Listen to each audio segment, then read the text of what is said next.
कश्मीर के श्रीनगर में एक स्कूल में छिपे आतंकी और सुरक्षा बलों के बीच एनकाउंटर जारी है।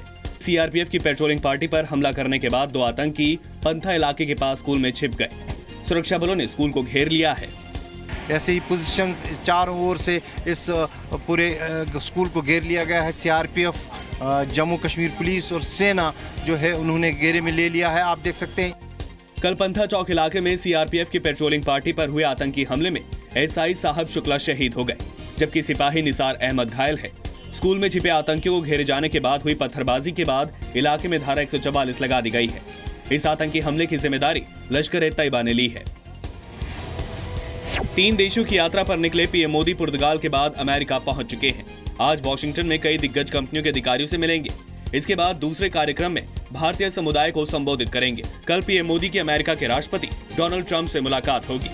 इंटरनेशनल इशू है जो टेररिज्म का है, और उस पर ट्रंप ऑलरेडी काम कर रहे हैं, लेकिन तो इंडिया को हेल्प नहीं कर रहे हैं बल्कि अपने को हेल्प कर रहे हैं बेसिकली। उस पर थोड़ा हमारे प्राइम मिनिस्टर को बात करनी चाहिए, और इंडियन कम्युनिटी यहाँ भी कर रही है धीरे धीरे काम। तो इसमें हमारे समझ से इम्प्रूवमेंट होना चाहिए इंडिया और यूएस रिलेशन, ताकि इंडिया और दोनों मिलकर काम करें। मोदी अमेरिकी दौरे पर जाने वाले पहले विदेशी नेता हैं जो कल ट्रंप के साथ व्हाइट हाउस में डिनर करेंगे। मोदी ट्रंप की मुलाकात में भारत और अमेरिका में कई बड़े समझौते हो सकते हैं। पीएम मोदी और राष्ट्रपति ट्रंप की मुलाकात से पहले अमेरिका ने भारत को 22 गार्जियन ड्रोन की बिक्री को मंजूरी दे दी है। ये पहली ऐसी डील है जो अमेरिका ने किसी गैर नाटो सदस्य देश के साथ की है। राष्ट्रपति ट्रंप ने अमेरिका दौरे पर पहुंचे मोदी का स्वागत करते हुए ट्वीट किया है, जिसमें उन्होंने लिखा है वो पीएम मोदी का व्हाइट हाउस में स्वागत करने के लिए तैयार है। एक सच्चे दोस्त के साथ महत्वपूर्ण रणनीतिक मुद्दों पर चर्चा होगी।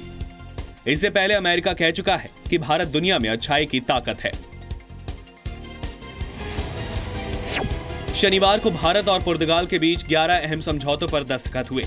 पीएम मोदी और पुर्तगाल के प्रधानमंत्री एंटोनियो कोस्टा ने संयुक्त बयान जारी करके दोनों देशों में रिश्तों की मजबूती पर जोर दिया। भारत ने संयुक्त राष्ट्र सुरक्षा परिषद में स्थायी सदस्यता के लिए पुर्तगाल के समर्थन का भी शुक्रिया किया। इसके बाद पीएम मोदी लिस्बन में प्रसिद्ध राधा कृष्ण मंदिर में दर्शन के लिए गए। उन्होंने भारतीय समुदाय के लोगों को संबोधित करते हुए कहा कि भारतीय जहां भी गए उन्होंने देश की महान परंपरा को बनाए रखा। कश्मीर के बाद जम्मू में भी युवाओं को पत्थरबाजी के लिए उकसाने की साजिश का खुलासा हुआ है। राजौरी जिले के 2 युवकों ने आरोप लगाया है कि उन पर पैसों का लालच देकर कश्मीर चलने और पत्थरबाजी करने के लिए दबाव डाला गया है, और इसके लिए उन्हें रोजाना 1000 रुपए देने का लालच दिया गया। शिकायत करने वाले युवकों ने अपने पड़ोसी पर आरोप लगाया है और पुलिस से सुरक्षा की मांग की है। एनडीए के राष्ट्रपति पद के उम्मीदवार रामनाथ कोविंद आज लखनऊ से अपने चुनावी अभियान की शुरुआत करेंगे। कोविंद आज सीएम योगी और बीजेपी विधायकों सांसदों से मिलेंगे। साथ ही समर्थन जुटाने के लिए उनकी दूसरी पार्टियों के बड़े नेताओं से भी मुलाकात होगी। इसके बाद कोविंद उत्तराखंड में समर्थन जुटाने के लिए निकल जाएंगे। चुनाव आयोग से ऑफिस ऑफ प्रॉफिट मामले में आम आदमी पार्टी के 20 विधायकों की याचिका खारिज होने के बाद बीजेपी और कांग्रेस ने नैतिकता के आधार पर इस्तीफा मांगा है।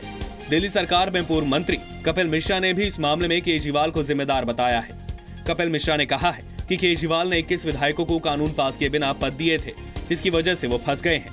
चुनाव आयोग ने ऑफिस केस को रद्द करने की आम आदमी पार्टी विधायकों की याचिका खारिज कर दी है।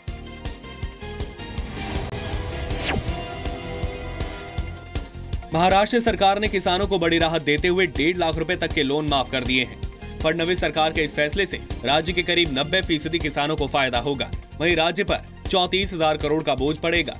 इससे निपटने के लिए सरकार खर्चों में कटौती करेगी। वहीं सभी विधायक और मंत्री अपने 1 महीने की सैलरी देंगे। किसानों के कर्ज माफी योजना को सरकार ने छत्रपति शिवाजी महाराज कृषि सम्मान नाम दिया है। योजना में नियमित रूप से कर्ज भरने वाले किसानों को 25% रिटर्न दिया जाएगा। महिला वर्ल्ड कप क्रिकेट के पहले मैच में टीम इंडिया ने शानदार जीत से शुरुआत की और इंग्लैंड को 35 रनों से हराया। इंग्लैंड के डर्बी में खेले गए इस मैच में भारत ने 3 विकेट गंवाकर 281 रन बनाए थे। जवाब में इंग्लैंड की टीम 246 रनों पर ढेर हो गई। वहीं भारत और वेस्टइंडीज के बीच वनडे सीरीज का दूसरा मैच आज खेला जाएगा। शुक्रवार को 5 मैचों की सीरीज का पहला मैच बारिश की वजह से रद्द हो गया था।